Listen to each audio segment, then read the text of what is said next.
राधे राधे दोस्तों। ये कहानी है एक लड़की की जो कृष्ण की अनन्य भक्त थी बचपन से ही, और उसे वृंदावन बहुत पसंद था। भगवान की कृपा से, कृष्ण की कृपा से उसका विवाह भी वृंदावन में हो गया था। वृंदावन में विवाह होने के कारण वह अत्यंत प्रसन्न थी, परंतु घर की बहू होने के कारण वो हमेशा घूंघट में रहती। कृष्ण से मिलने का मन तो उसका बहुत था। वो सोचती थी काश कृष्ण मुझे किसी रूप में दिख जाए, किसी रूप में मिल जाए। हमेशा कृष्ण के बारे में सोचती रहती। एक दिन मायके से आते हुए उसके पति ने उसे बोला, मैं यमुना जी में स्नान करता हूँ, तुम यहाँ नदी किनारे बैठ जाओ।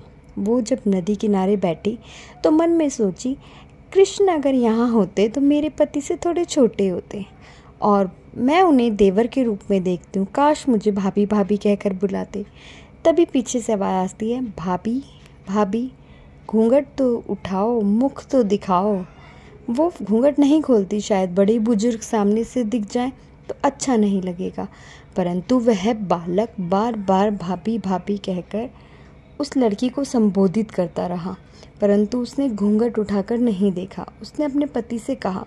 उसके पति ने कहा, ठीक है, कहीं मिलेगा रास्ते में फिर मैं देख लूँगा। अब वो घूंघट रख के घर आ जाती है। उसकी सासू माँ बोलती है, इतने दिन हो गए तुम्हारे ब्याह को, तो तुम वृंदावन में रहते हुए बांके बिहारी जी के दर्शन के लिए क्यों नहीं जाते? तो दोनों पति पत्नी बांके बिहारी जी के दर्शन के लिए जाते हैं। बांके बिहारी जी के दर्शन जैसे ही वो करती है, घूंघट से करती है, उसे सामने बिहारी जी नहीं दिखते। तो उसके पति बोलते हैं, बिना घूंघट के देखोगी तभी तो बिहारी जी के दर्शन होंगे। तब वो घूंघट उठा के बिहारी जी को देखती है तो सामने उसे वही बालक नज़र आता है। वो अपने पति से कहती है, देखो वह बालक, देखो वह बालक।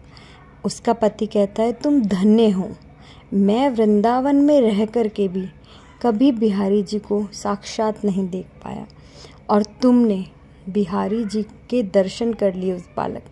वो बालक बिहारी जी ही थे, कृष्ण ही थे, जो तुमसे मिलने आए थे तुम्हारी भक्ति से प्रसन्न होकर।